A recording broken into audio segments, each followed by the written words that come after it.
All right, the rush is on to finish our Christmas shopping. Now we're going to talk about maybe some gift ideas, some fun gift ideas for the adults. With the Pop Insider, she's here now with some games, some game ideas for adults. What have you got for us, Maddie?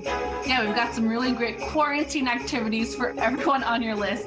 So let's start off with MASH. And yes, this is exactly what you're thinking. It's an adultified version of the game that we all played in our notebooks when we were kids. It's back to our childhood.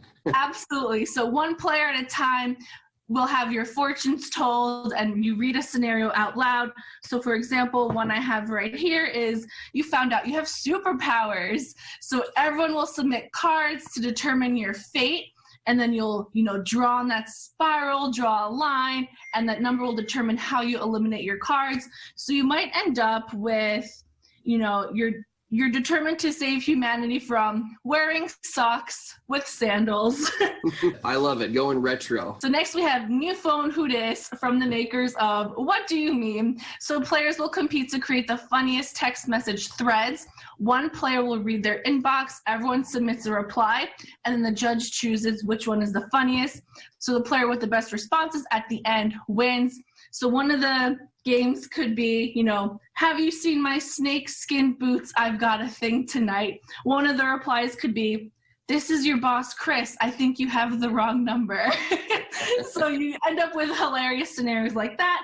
And there's also a family edition you can play as well, if you want to get younger players involved. All right, so next we have a game of cat and mouse.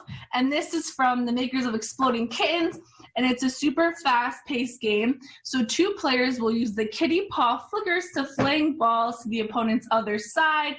And then you can probably see how this is getting super competitive. So the box folds up out into the game board, so it's portable and easy to set up. It's tons of fun.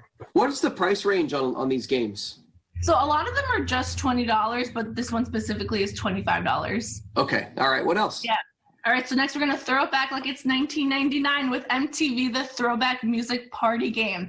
So players will divide into two teams and put their music knowledge to the test. So you'll go head to head to think of songs that fit a description, like songs with the word party in them. Could you name one? Songs with the name party in them? Yeah. Party like it's 1999. There you go. All right, and then the next round is players will have 3 artist cards, and they have 30 seconds to get their team to guess an artist using one word, speaking the lyrics, or performing a song. So it gets really fun, and you're like, oh, it's on the tip of my tongue. So I'm sold. I'm sold with that one. So next, this one's for everyone who's obsessed with true crime. So in Unsolved Case Files, you'll be a detective, and you'll find clues and evidence to lead you to convict a killer. This game is really cool because it comes with all these realistic looking evidence, like newspaper clippings, crime scene photos, and more. Cool. It's like a 21st century version of Clue. Yes, exactly. I love it. All right. Hopefully that's given you at home some ideas for Christmas this year. Maddie Mahalik, thank you so much for joining us yet again. So much fun to be with you. We've got all this if you want to look at it again at WTHR.com. Hopefully we'll see you next year. Oh, yeah, I'll definitely be there. All right. We'll be right back.